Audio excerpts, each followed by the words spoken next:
Hi friends, ఎలా ఉన్నారండి అందరూ? ఈరోజు అయితే మంచి రెసిపీతో మీ ముందుకు వచ్చేసేస్తాను. ఇప్పుడైతే మనం స్టవ్కి ఇచ్చేసుకొని బాండీ పెట్టుకున్నాము. బాండీ కూడా వేడెక్కింది. ఆయిల్ వేసేసుకున్నాము. ఆయిల్ కొంచెం వేడెక్కాలి. ముందుగా మన వీడియోకి ఒక లైక్ చేయండి. కొత్త వాళ్ళైతే మన ఛానల్ సబ్స్క్రైబ్ చేసుకోవడం మర్చిపోవద్దు. ప్లీజ్ ఫ్రెండ్స్, సపోర్ట్ చేయండి. ఇప్పుడైతే మీడియం సైజ్ ఆనియన్స్ కట్ చేసుకుని వేసేసుకుంటున్నాము. అలాగే 2 పచ్చిమిర్చి కట్ చేసి వేసుకున్నాము. ఇవి కొంచెం ఫ్రై చేసుకోవాలి.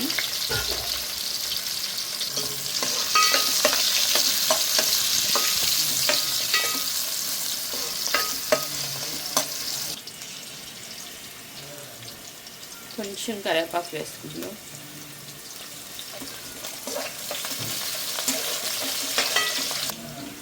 ఇప్పుడైతే మనకి చక్కగా ఉల్లిపాయ పచ్చిమిరపకాయ మగ్గిపోయినాయి.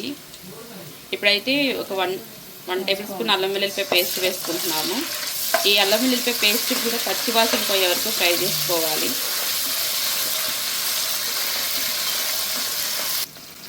ఇప్పుడైతే చక్కగా అల్లం వెల్లుల్లిపాయ పేస్ట్ ఫ్రై అయిపోయింది.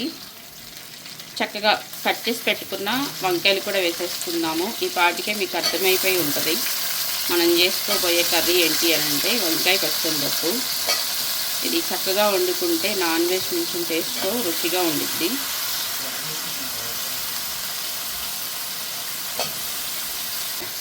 చాలా సింపుల్గా చేసేసుకోవచ్చు. చాలా టేస్టీగా ఉండిద్ది.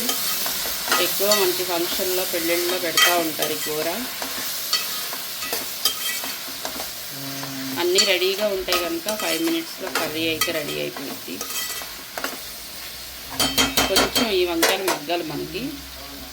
ఇప్పుడైతే మనకి వంకాయలు కంట్రెక్కుండా ఉండడానికి రుచికి సరిపడా సాల్ట్ వేసుకుందాం. నెక్స్ట్ పసుపు మొత్తం మిక్స్ అయ్యే విధంగా ఒకసారి కలిపేసుకుందాం.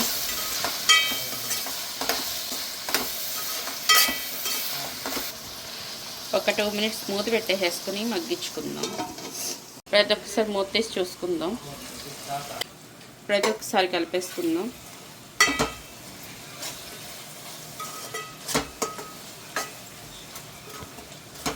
ఇంకొంచెం మగ్గాలి. మూత పెట్టేసేసి మగ్గించుకుందాం.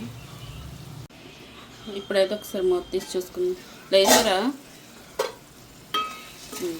సరే మళ్ళీ చేస్తాం.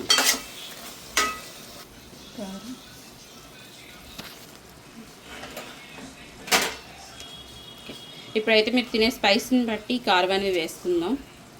ఆల్రెడీ చక్క వంకాయ మంచిగా మగ్గిపోయింది.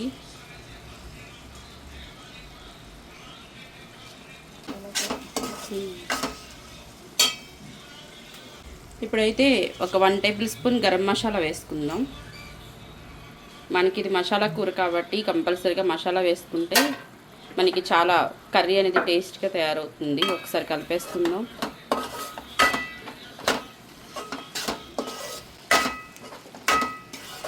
ఆల్రెడీ వంకాయలు మగ్గిపోయినాయి. పచ్చిశనగపప్పు కూడా ఉడకబెట్టేసుకున్నాము కాబట్టి పచ్చిశనగపప్పు మనం మిక్స్ చేసుకోవడమే. చక్కగా ఉడికిపోయింది పచ్చిశనగపప్పు కూడా.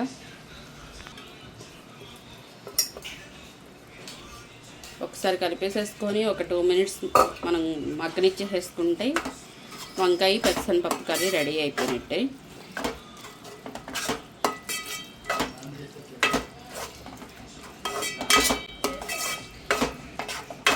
కొంచెం ఈ వాటర్ ఎగిరి కూర దగ్గరికి అయిపోతే మనకి కర్రీ అనేది రెడీ అయిపోయింది. చూడండి ఎంత సింపుల్గా ప్రిపేర్ అయిపోయిందో కర్రీ అనేది. ఇప్పుడైతే ఇంకా లాస్ట్ అండ్ ఫైనల్గా కొత్తిమీర చల్లేసేసుకుందాం. చూడండి ఆయిల్ సపరేట్ అయిపోయి కూర మంచి కలర్ఫుల్గా ప్రిపేర్ అయింది.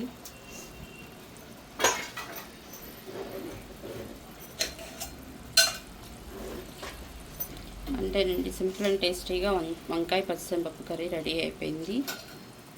ఒకసారి మీ ఇంట్లో కూడా ట్రై చేయండి, టేస్ట్ చేయండి. మన ఛానల్ని సబ్స్క్రైబ్ చేయండి.